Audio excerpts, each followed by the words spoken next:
Ma vie à Paris. Bonjour, je m'appelle Kita. Je suis étudiante en littérature française. Aujourd'hui, je vais vous raconter mon histoire. C'est l'histoire de ma vie ici, à Paris. Quand je suis arrivée, je ne savais presque rien de la langue française.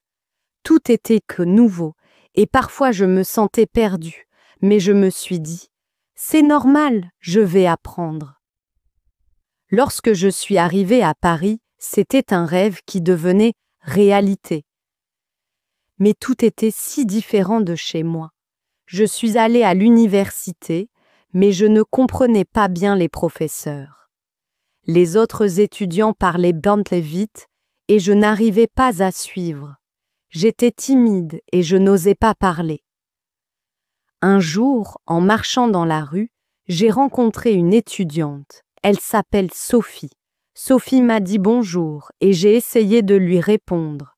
Mais ma voix tremblait. Je lui ai dit « Je suis Kita, je suis nouvelle ici ». Sophie a souri et m'a dit qu'elle allait m'aider. C'était une belle rencontre. Un autre jour, je suis allée dans un café. C'était mon premier café parisien. Je n'avais jamais bu de café auparavant et je n'étais pas sûre de la commande. J'ai dit « Un café, s'il vous plaît ». Mais le serveur m'a regardé d'un air surpris. Il m'a dit « Un café ou un café au lait ?» J'ai hésité, puis j'ai choisi un café. C'était délicieux. J'ai commencé à rencontrer plus d'étudiants dans ma classe de français.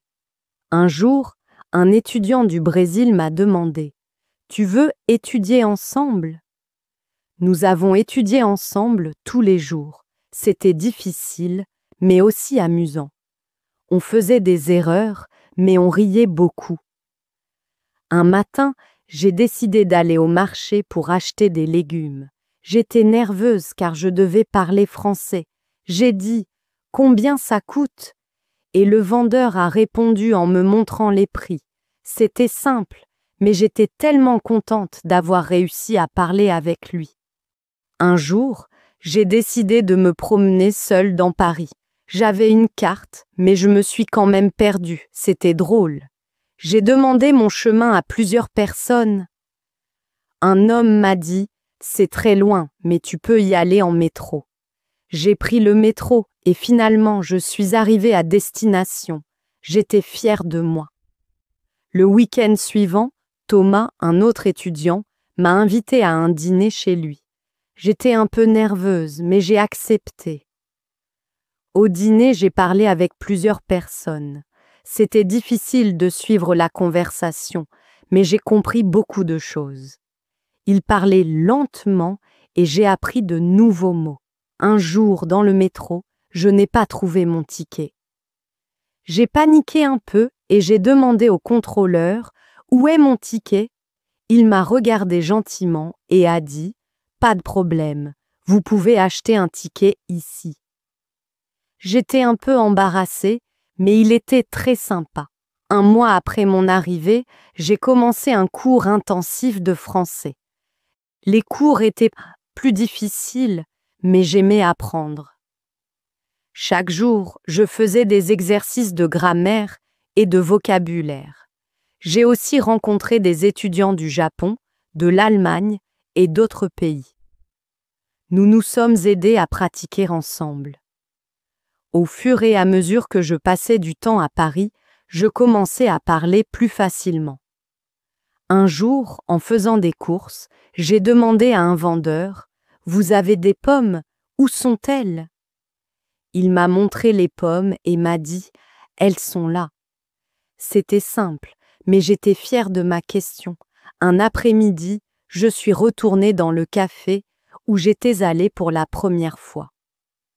Cette fois, je pouvais parler avec le serveur sans trop hésiter. J'ai dit « Un café crème, s'il vous plaît ». Et il m'a répondu « Bien sûr, mademoiselle ». C'était un petit progrès, mais pour moi, c'était énorme. J'ai visité le musée du Louvre aussi. C'était incroyable. Il y avait tellement de choses à voir. En marchant, j'ai parlé avec une guide touristique. Elle m'a expliqué l'histoire d'une peinture. J'ai compris presque tout ce qu'elle disait. C'était une expérience incroyable. J'ai aussi commencé à passer du temps à la bibliothèque de l'université. J'adorais lire des livres en français. Au début, je ne comprenais pas tout, mais petit à petit, je pouvais comprendre plus. J'ai lu des livres de littérature française, des histoires simples et aussi des poèmes. C'était un autre moyen pour moi d'apprendre. J'ai rencontré beaucoup de gens à Paris. Au début, c'était difficile de parler. Mais petit à petit, j'ai trouvé des amis qui m'ont aidé à parler français.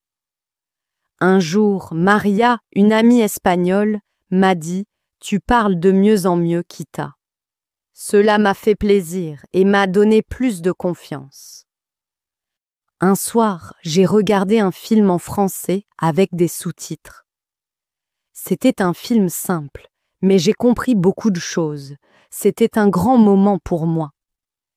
J'ai appris de nouveaux mots et maintenant, je comprends mieux les films en français. Un autre jour, j'ai visité le quartier de Montmartre. C'était magique. J'ai marché dans les rues étroites, j'ai vu des artistes peindre et j'ai parlé à un peintre.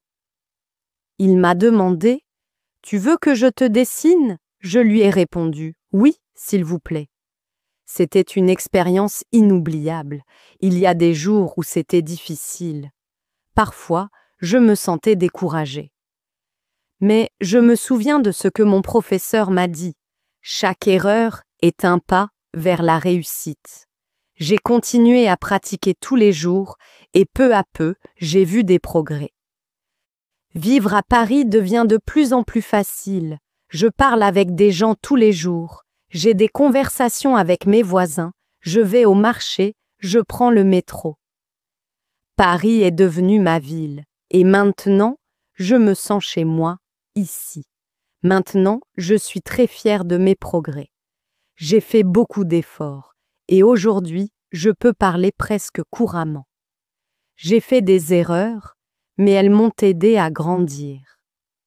J'ai appris que l'apprentissage d'une langue prend du temps, mais avec de la patience et de la pratique, tout est possible. Je veux dire à tous ceux qui apprennent le français, continuez à pratiquer. Ne vous inquiétez pas des erreurs, elles font partie du processus. L'important, c'est de ne pas abandonner. Vous pouvez le faire. Merci de m'avoir écouté. J'espère que vous avez aimé mon histoire. Abonnez-vous si ce n'est pas déjà fait et salut.